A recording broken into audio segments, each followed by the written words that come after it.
میاشتې نبی کریم صلی الله علیه وسلم به په دې میاشت کې خپل عبادت سوا کولو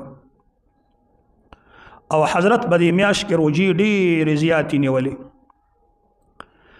بعضې بیبیانو د نبی صلی الله علیه وسلم نه تپوس شوی دی چې نبی کریم علیه السلام د رمضان نه سوا بله میاشت کله ټوله میاشت روجه نیولې ده؟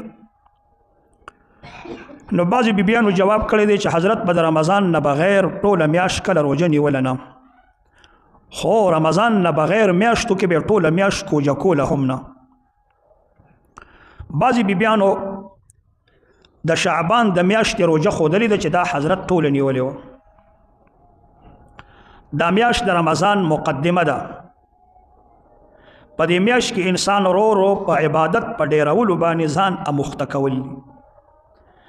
رمضان کې عبادت د مسلمان ډیریږي، نو دې میاشت کې لږ لږ ډیروالی پکاري چې سړی بیا اموخته شي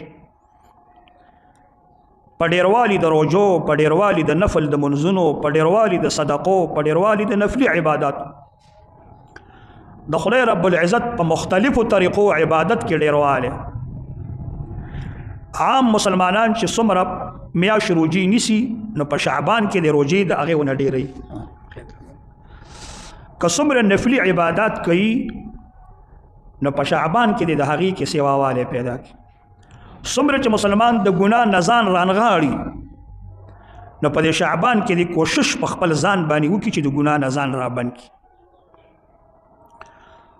د ګناه په وجه باندې الله پاک د مسلمان نه خفه کېږي، او الله پاک چې د مسلمان نه خفه شي نو بیا ټول حالات ورته خرابېږي.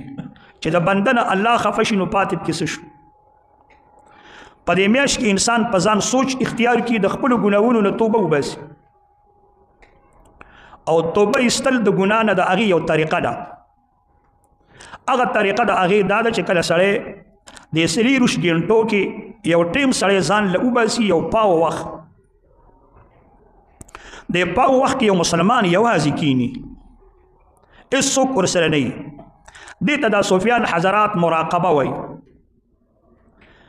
او یو پاو وخت مسلمان کینی او د سترګې پټې کړي او د پرون د نننۍ ورځې او د پرونۍ ورځ ټول ذهن ته راواړئ. ما پرون په خپل ژوند کې کم کار د ګناه کړی نو هغه ژوند ته راواړئ چې پردی پرون ما یو فلانې کار کړی، خبره مې داسې وکړه، هغه خبره د ګناه وه. ځان ته سوچ وکړي چې کم کار مې د ګناه و. نننۍ ورځ چې په مسلمان راځي نو کومه ګناه چې د پرون کړې وه هغه ته علی الخصوص معلومه وي چې دغې ګناه نه بس نن ځان بچ کوم. نننۍ ورځ چې کله تېره شي او بیا ستا د حقه مراقبې او ستا د سوچ وخت راشي نو بیا ته یو پاو وخت په خپل ژوند باندې بیا نظر واچوه چې پرون ورځ چې زما تېره شوله د بلې ورځې نه کمه وه، ګناهونو کې که ډېره وه.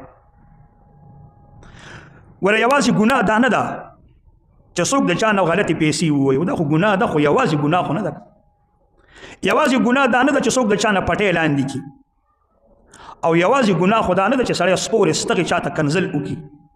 نه ګناه کار مسلمان پیژني چې دا ګناه وه. زمونږ او ستاسو خپل منځونو کې ډېر یو بل سره کینو پاسېږو. د کېناستو پاسېدو کې که تاسو خیال کړی موږ څه ګپ لګو نو څوک خو د خپل ځان پسې نه وایي چې زما کې دا عیب دی، خو بل چا پسې خل لګي فلانې کس داسې دی، فلانې کس داسې دی. موږ ورته پښتانه غیبت ویو، خو ګوره دا موږ داسې جوړ کړی دی چې موږ ورته ګناه نه ویو. او خطرناکه جوړه شوې دا مسله ده که یو سړی ګناه وګڼي چې دا ګناه د هغې نه بیا توبه وباسي. خو که یو انسان یو کار ته ګناه نه وایي نو بیا هغې نه توبه څوک نه وباسي. پرون مې کوم په ژوند نظر واچو نو موږ ویو یاره پرون کو ما خو د چا نه مال نه دی والی، چا سره مې څه جنګ نه دی کړی، کنزل مې نه دی کړي، بس پرونۍ ورځ ما ډېره پاکه تېره کړله، یو ګناه هم پکې نه و. لیکن د سترګو ګناه خو موږ کړې وه، خو هغې ته موږ ګناه نه وایو. د ژبې ګناه خو موږ کړې وه، خو موږ هغې ته ګناه نه وایو. نه ګوره علی الحساس میاشتې دي، که دې میاشتو کې دي الله پاک باندې خپل ځان وبخه. ګوره هوښیار به او الله پاک مهربانه ذات دی. دا مه وایه چې ما به خدای چېرته وبخي، ما کم کارونه کړي. ته په صداقت سره توبه وباسه، د رښتونې توبه وباسه الله پاک د مسلمان توبه ګوره قبلوي